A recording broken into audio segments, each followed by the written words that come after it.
Hello, welcome to IMS। आज हम यहाँ स्टार्ट करें इंट्रोडक्शन टू एयर पोल्यूशन। अब हम एयर पोल्यूशन देंगे। एयर पोल्यूशन का मतलब क्या होता है? एयर पोल्यूशन वो होता है कि हमारे एक एटमॉस्फेयर के अंदर एक ऐसे सब्सटेंस, एक ऐसे चीज मतलब वहाँ पे सब्सटेंस होना एयर के अंदर जो ह्यूमन हेल्थ या फिर अदर लिविंग बींग्स, कोई भी चीजें जैसे कि प्लांट्स हो गए, एनिमल्स हो गए, जिसको हार्मफुल होता हो, वो अपना होता है एयर पोल्यूशन। ठीक है।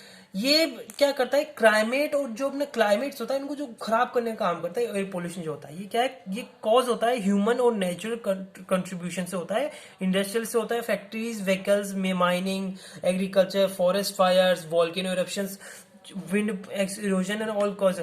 इसका आपको अगर पता चला है ना भाई इसके अंदर एयर पोल्यूशन का, तो आपने नोटिस किया होगा जब अपने लॉकडाउन है, लॉकडाउन के अंदर पॉल्यूशन लेवल बिल्कुल कम हो गया था।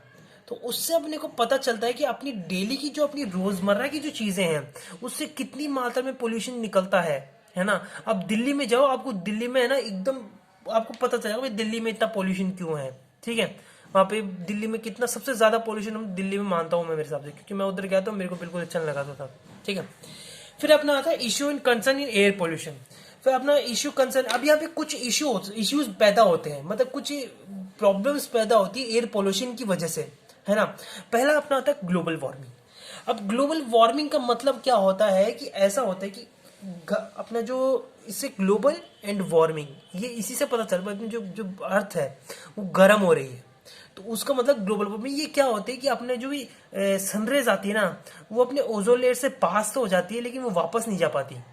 जो सनरेज आती है उनकी जो हीट होती है ना, वो पास हो जाती है, तो हीट अंदर ही अंदर वो अपने वहां पे सर्कुलेट होती रहती है, जिसकी वजह से क्या है, पूरी अर्थ वार्म होती जा रही है। तो आपने देखोगे तो ग्लेशियर्स का गिरना, ग्लेशियर जो अपने पिघलते जा रहे हैं, ये सब इसकी वजह से होते हैं। ठीक है। ग्लोबल वार्मिंग सिर्फ फिर अपना आता है एसिड रेन।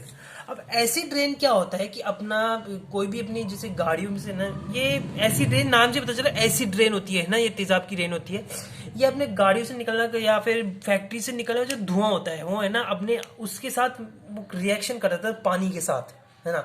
जो हवा में जो वाटर मॉलिक्यूल्स होते हैं, H2O के जो मॉलिक्यूल्स होते हैं, उसके साथ रिएक्ट करके वो प्रेसिपिटेशन, मतलब वो रेन के अपने क्या होता है, रेन की प्रोडक्ट में वो नीचे गिरने लग जाता है, जिससे क्या है बहुत सारी, ये मैंने देखी भी है एक बार, है ना। ये बहुत खराब होती है, ये मतलब स्किन रैशेज, गाड़ी के भी कलर उतर जाते हैं, कारों के भी कलर उतर जाते हैं, इससे इतनी खतरनाक होती है। ठीक है। फिर अपना ये फोटोकेमिकल स्मॉग।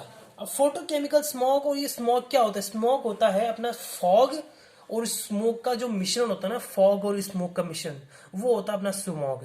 स्मॉग क्या होता है? ये प्रोड्यूस होता है कैसे? When ultraviolet lights from sun reacts with the nitrogen oxides in the atmosphere, it visible as the brown haze and it's most prominent during the morning and the afternoon, specially in dense population in warm cities. अब ये क्या है? इसका एक मैं आपको दिखा, इसको मैंने एक प्रोसेस भी इसको देखा भी है मैंने। ये क्या है? जैसे कि जब दिवाली का टाइम था शायद तक, है ना, हरियाणा की साइड या कहाँ की साइड बहुत ज्यादा पटाखे चले थे उस टाइम पे, तो वहां की जो हवा इधर की साइड आई थी, अपने यहाँ पे जयपुर की साइड आई थी, तो वो उतनी ज्यादा, मतलब हवा दो पूरा एक दिन था, ऐसा लग रहा था जैसे बादल हो रहे हैं। वो रिएक्ट कैसे कर रहा था? वो सन की जो रेज है ना, वो उस स्मोक, जो उसमें से जो नाइट्रोजन ऑक्साइड से थे, उसके साथ रिएक्ट करके मतलब एक तरह से बिल्कुल छाया सी बन गई है ना। तो वो उस टाइम पूरे हवा में महसूस हो रहा था कि कितना पोल्यूशन है, तो वो होता है अपना स्मॉग हो जाता है वो। ठीक है, एक तरह से। ठीक है। और ये आपको नॉर्मली आपको मिल जाएगा, आपको कहाँ? दिल्ली के अंदर आपको मिल जाएगा ये, है ना। ये क्या करता है? अपने डेंस पॉपुलेशन, जो दिल्ली की इतनी डेंस पॉपुलेशन, तो वहां पे वार्म सिटीज के अंदर स्पेशली वहां मिल जाता है आपको। जयपुर में तो ये नॉर्मली देखा जाए तो मिलता नहीं है, क्योंकि यहाँ पे इस साइड में, हमारी साइड में तो यहाँ पे इतनी ज्यादा पॉल्यूशन होता नहीं है, लेकिन ये चीज है ना आपको सिटीज में मिल जाएगी आपको। ठीक है। अगला आता है अपना ओजोन डिप्लीशन।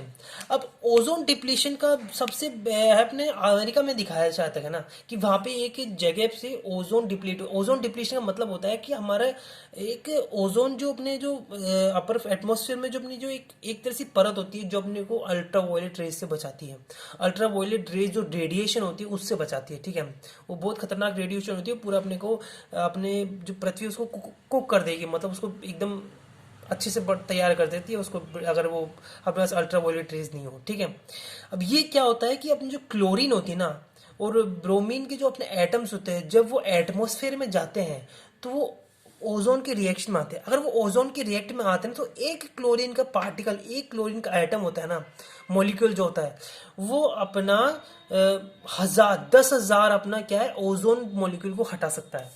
तो वो करता है, नष्ट करता है 10,000। ठीक है, ये destroyed ozone and chlorine can destroy ये 1 lakh molecules of ozone at the destroyed more than quality index. अब ये कह रहा है कि जो ये होता है ना क्लोरीन की वजह से या फिर ब्रोमीन की वजह से जो अपनी जो डिप्लीशन होती है वो ज्यादा होती है, मतलब अपनी ओजोन लेयर बनती धीरे है ना, ओजोन की जो अपने पार्टिकल्स होते हैं बनते धीरे हैं, बल्कि डिस्ट्रॉय जल्दी होते हैं। मतलब क्या रेट वो नहीं कि भाई बैलेंस रेट नहीं कि भाई हाँ जितने ओजोन के बन भी रहे हैं उतने अब ओजोन के खत्म भी हो रहे हैं, नहीं, ओजोन के खत्म ज्यादा होते हैं और बनते धीरे हैं।